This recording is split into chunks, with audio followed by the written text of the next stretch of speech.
وہ پانی پت کے گاؤں شہر اماپور میں پیدا ہوئی۔ والد غریب کسان تھا۔ خاندان ہریانہ کے لہجے میں گفتگو کرتا تھا۔ یہ ایک اکھڑ اور بدتمیز لہجہ ہے، اور کہا جاتا ہے کہ ہریانہ کا کوئی بندہ خواہ بھگوان کے اسکول میں بھی پڑھ لے تو وہ اپنے لہجے سے پہچانا جائے گا۔ جھانوی پرور کی پرورش اسی لہجے اور اسی ماحول میں ہوئی۔ یہ پکی ہریانوی تھی، رنگ بھی کالا تھا، قد بھی چھوٹا تھا۔ قدرت نے اسے نئے نقش بھی واجبی دیے تھے، چنانچہ یہ ہر لحاظ سے خوشحالی، تعلیم، تہذیب اور جسمانی خوبصورتی سے محروم تھی۔ لیکن پھر اس کی زندگی میں ایک چھوٹا سا تانا آیا اور تانے نے اس کا مقدر بدل دیا۔ جھانوی میں نقل اتارنے کی قدرتی صلاحیت تھی۔ یہ مامی، چاچی، پھپھو، گلی کے پھیرے بازو اور ریڈیو ٹی وی کے اناؤنسر کی ہو بہو نقل اتار لیتی تھی، اور یہ کام سارا دن جی بھر کے کرتی تھی۔ اس نے ایک دن چلتے پھرتے ٹی وی پر انگریزی کا کوئی شو دیکھا۔ اس سے اینکر کا لہجہ پسند آ گیا اور اس نے اس کی نقالی شروع کر دی۔ یہ اس کے لہجے میں انگریزی بولنے لگی۔ اس سے لفظ نہیں آتے تھے، لیکن یہ پکا سمو بنا کر انگریزی لہجے میں باتیں کرتی رہتی تھی۔ گھر ہو، محلہ ہو یا سکول ہو، یہ ہر جگہ اس انگریز کے لہجے میں بات کرتی تھی۔ یہ تیسرے دن گلی سے گزر رہی تھی۔ گزرتے گزرتے انگریز بن کر بات کرتی جا رہی تھی۔ محلے دار اسے دیکھ رہے تھے اور کھی کھی کر کے ہنس رہے تھے۔ اس کے ایک رشتہ دار کو یہ مذاق برا لگا۔ وہ اس کے پاس آیا اور غصے سے بولا، اے چھوری، تو بڑی انگریز بن کے پھر رہی ہے، بس کر، بند کر یہ ناٹک۔ رشتہ دار کے تانے میں کچھ ایسا تھا جس نے جھانوی پرور کو نئی راہ دکھا دی، اور اس نے سوچا، مجھے انگریز کی نقل اتارنے کی کیا ضرورت ہے، میں انگریز بن جاتی ہوں۔ یہ سیدھی گھر گئی، والد کا ٹیپ ریکارڈ لیا، BBC لگایا، خبریں ریکارڈ کی، اور برٹش لہجے میں انگلش سیکھنا شروع کر دی۔ قدرت نے اسے شاندار یادداشت سے نواز رکھا تھا۔ یہ جو لفظ سنتی تھی وہ اس کے ذہن میں چپک جاتا تھا۔ جھانوی 3 ماہ میں برطانوی لہجے میں فرفر انگلش بولنے لگی۔ اسکول نے اسے ڈیبیٹنگ کلب میں ڈال دیا۔ یہ انگریز کے تقریری مقابلوں میں شریک ہونے لگی اور ہار جیت کر واپس آتی۔ والد نے اس کا ٹیلنٹ دیکھ کر اسے سپورٹ کرنا شروع کر دیا۔ جھانوی کو چند ماہ بعد پتہ چلا انگریزی زبان ایک ہے، لیکن دنیا میں اس کے 9 بڑے لہجے ہیں۔ اس نے یہ سارے لہجے سیکھنا شروع کر دیے۔ والد اس کو مختلف لہجوں کے کورس اور کیسٹ لا کر دیتا، اور یہ ان لہجوں کی پریکٹس کرتی رہتی تھی۔ اس نے مقابلے جیت جیت کر رقم اکٹھی کی اور کمپیوٹر خرید لیا۔ کمپیوٹر نے اس کی کیسٹ اور ٹیپ ریکارڈر سے جان چھڑوا دی۔ آپ یہ جان کر حیران ہوں گے، یہ لڑکی 10 سال کی عمر میں British, American, Canadian, Scottish, نارفولک، Cockney, پوش اور آسٹریلین لہجے میں انگریزی بولنا سیکھ گئی۔ اس کا لہجہ اس قدر پختہ تھا کہ بڑے سے بڑے استاد بھی چکرا جاتے۔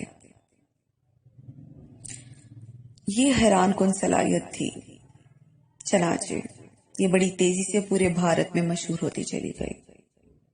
حکومت نے اسے 2015 میں Mumbai institute of public administration میں سرکاری افسروں سے خطاب کی دعوت دی.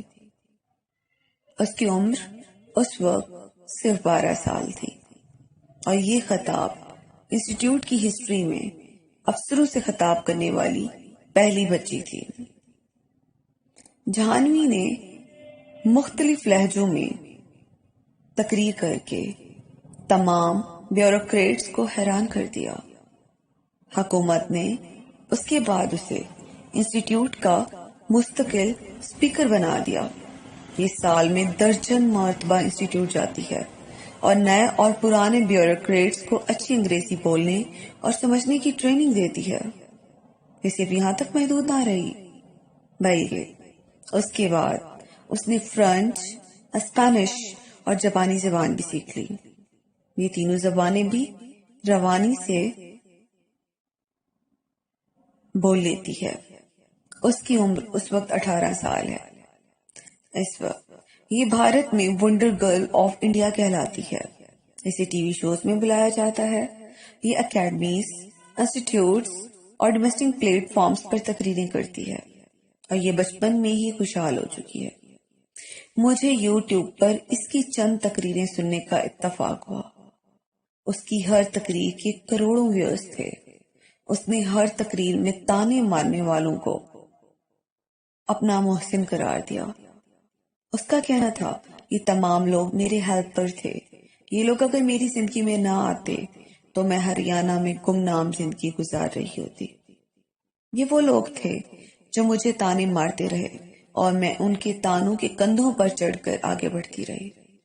مجھے شروع میں لوگ یہ کہتے تھے تم بڑی انگریز بن رہی ہو، اور میں نے یہ تانا سن کر انگریز بننے کا فیصلہ کر لیا. پھر لوگوں نے کہنا شروع کر دیا یہ کیا بڑی بات ہے، انگریزوں کی نقل ہی تو اتارتی ہے. میں نے یہ تانا سنا تو میں نے انگریزی سیکھ لی. پھر کسی نے یہ کہا کہ یہ برٹش ایکسنٹ ہے، امریکی لہجے میں بولے تو پھر دیکھیں گے. تو میں نے 9 کے 9 لہجے سیکھ لیا. پھر کسی نے کہا یہ صرف انگریزی بول سکتی ہے. میں نے یہ سن کر فرینچ، اسپینش اور جاپانی بھی سیکھ لی. پھر کسی نے کہا لفظ کچھ نہیں ہوتے، یہ تو طوطے بھی سیکھ لیتے ہیں. اصل چیز ہوتی ہے وزڈم. یہ لڑکی وہ کہاں سے لائے گی؟ میں نے وزڈم بھی حاصل کر لی. میں موٹیویشنل اسپیکر بن گئی اور 500 لوگوں میں کھڑے ہو کر تقریر کرنے لگی. چنانچہ لوگ تانے مارتے رہے اور میں آگے سے آگے بڑھتی رہی، یہاں تک کہ میں 100 ارب کی آبادی کے ملک میں ونڈر گرل بن گئی. جھانوی کا کہنا تھا تانے دینے والے لوگ آپ کا مذاق اڑانے والے منفی رشتہ داری بنیادی طور پر آپ کے ہاتھ پر ہوتے ہیں. اگر آپ ان لوگوں کو پازیٹیو لیں، اگر آپ ان لوگوں کی باتوں کو اپنے لیے چیلنج بنا لیں تو پھر آپ زندگی میں بہت آگے نکل جائیں گے. اور میں نے یہ کیا. میں نے یوٹیوب پر جھانوی کی باتیں سنی اور میں دیر دیر تک اکیلا بیٹھ کر تالیاں بجاتا رہا اور اپنے آنسو صاف کرتا رہا. ہمارے رشتہ دار اور دوستوں کے تانے ہماری زندگی میں اہم کردار ادا کرتے ہیں. ہم نے بس ان کو مثبت لینا ہوتا ہے. میں نے پاکستان کی 3 ایسی نوجوانوں کو جانتا ہوں جنہیں لوگوں کے تانوں نے سٹار بنا دیا. یہ تینوں CSSP آفیسر ہیں اور یہ تینوں انتہائی پسماندہ علاقوں سے نکل کر سامنے آئے. پہلا آفیسر DMG میں ہے. یہ سندھ کے دور دراز گاؤں سے تعلق رکھتا ہے. مذہبی گھرانے میں پیدا ہوا اور بارش تھا اور زندگی میں کبھی اپنے گاؤں سے باہر نہیں نکلا تھا. BA بھی پرائیویٹ کیا تھا لیکن پھر BSc CSS کا امتحان دیا اور پہلی کوشش میں DMG میں آ گیا.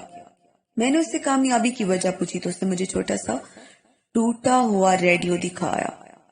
اس کا کہنا تھا دنیا میں اللہ کے بعد یہ میرا سب سے بڑا محسن ہے. میں نے تفصیل جاننا چاہی تو اس نے بتایا میں اس روز سے BBC کی خبریں سنتا تھا. اناؤنسرز کی لہجے کی نقل اتارتا تھا اور خبروں کے مواد کو اپنے ذہن میں اتار لیتا تھا۔ چنانچہ مجھے انگریزی بھی آ گئی اور میرے پاس علم کا انبار بھی لگ گیا۔ میں نے CSS کا کر لیا۔ دوسرا نوجوان اس وقت CSP اور یہ اسکول ٹیچر کا بیٹا تھا۔ گاؤں میں بجلی تک نہیں تھی۔ یہ لالٹین کی روشنی میں پڑھتا تھا۔ اس نے ہسٹری کی کتابوں سے انگریزی کے 200 شاندار ترین فقرے رٹ لیے اور یہ CSS میں پاس ہو گیا۔ تیسرا نوجوان بھی پولیس سروس میں ہے۔ یہ یتیم تھا، ماموں کی بھینسیں چراتا تھا۔ یہ بھینسیں چراتے ہوئے کتابیں پڑھتا رہتا تھا۔ اس کے رشتہ دار اس کا مذاق اڑاتے تھے، اوے بھینسوں پر توجہ دیا کر، تم نے پڑھ کر کون سا باؤ بن جانا ہے۔ اس نے یہ تانا سن کر باؤ بننے کا فیصلہ کر لیا۔ اس نے بھینس چراتے چراتے CSS کی تیاری کی امتحان دیا اور پاس ہو گیا۔ انٹرویو کے دن اس نے لنڈے کی پتلون پہن رکھی تھی اور یہ ٹائی کے بغیر بورڈ کے سامنے پیش ہوا تھا۔ بورڈ نے ٹائی نہ لگانے پر اعتراض کیا تو اس نے جواب دیا، سر میرے پاس ٹائی نہیں تھی، میں نے یہ پتلون بھی لنڈے کی پہن رکھی ہے۔ یہ آج کل CSSP ہے اور یہ اپنے علم سے لوگوں کو حیران کر دیتا ہے۔ یہ تینوں لوگوں کے تانوں کی پیداوار ہیں۔ یہ پڑھتے تھے، لوگ ان کا مذاق اڑاتے تھے، کہکے لگاتے تھے، لوگ کہکے لگاتے رہے اور ان کا مذاق اڑاتے رہے، اور یہ چیونٹی کی طرح ایک ایک انچ آگے بڑھتے رہے، یہاں تک کہ ہنسنے والے پیچھے رہ گئے اور آسمان پر اڑنے لگے۔ میں نے کسی جگہ پڑھا تھا، ہم سب اندر سے پیٹرول سے بھرے ہوتے ہیں، ہمیں بس چنگاری چاہیے ہوتی ہے، اور دنیا کی بہترین چنگاری دوسروں کے تانے ہوتے ہیں۔ یہ ہمیں آگے بڑھنے میں مدد دیتے ہیں، یہ ہمیں بتاتے ہیں جہانوی تمہارے پاس کامیاب ہونے کے علاوہ کوئی آپشن نہیں، اور ہم کامیاب ہو جاتے ہیں۔ جہانوی نے سچ کہا تھا، تانے دینے والے لوگ آپ کے دشمن نہیں ہوتے، یہ آپ کے ہیلپر ہوتے ہیں۔ آپ نے ان لوگوں اور ان کے تانوں کو گائیڈ لائن سمجھنا ہے، بس پھر آپ دیکھیں یہ آپ کو زمین سے اٹھا کر آسمان تک پہنچا دیں گے۔ جہانوی جیسے بچے اگر ریڈیو سن کر ونڈر گرل بن سکتے ہیں تو ذرا سوچئے آپ یوٹیوب کے ذریعے کہاں سے کہاں پہنچ سکتے ہیں۔ آپ نے بس تانے سننے ہیں اور یوٹیوب کو اپنا استاد، اپنا مرشد بنا لینا ہے۔ میں گارنٹی دیتی ہوں آپ انشاءاللہ جہانوی پاور سے بھی آگے نکل جائیں گے۔